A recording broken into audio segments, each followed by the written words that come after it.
Talk to us about how you first got involved with the project with I Swear.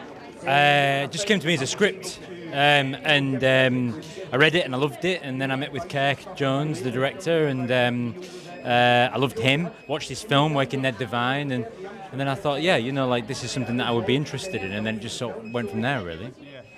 What's it like when you're playing a real person? Obviously, you've got the script to work off, but you've got the real person as well. How do you kind of differentiate between imitating, for lack of a better word, and playing the character? Yeah, well, it's about. I think that is about just taking at a certain point, taking an ownership of the character and saying, I sort of left the gates open for as long as I could and was gaining as much information as I could. Then when we started shooting, I was just like, right, okay, now I've got to make this my own now. The Scottish accent, not an easy accent to tackle, but you did a really good job. Thank you. Talk to me a little bit about that. Was there a specific word or phrase that you used to get into the accent? No, I spent a lot of time in Galashiels, and just because it's such a specific accent, and listen to as many people there as I could, and recordings and all kinds of stuff. Yeah. At the channel, we're big fans of physical media, VHS, DVD, Blu-rays, etc.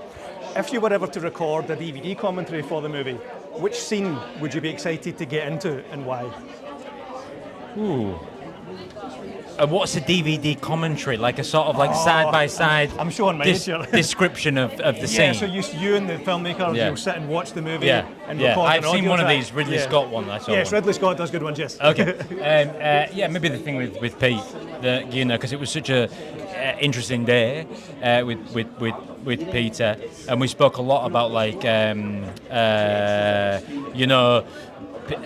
the way Peter's character would have, how he would feel about Tourette's, his experience of Tourette's, and not knowing much about it. So it was a real microcosm to sort of see somebody meeting somebody for the first time, And also, it was just great to work with him, and I could talk about that for hours.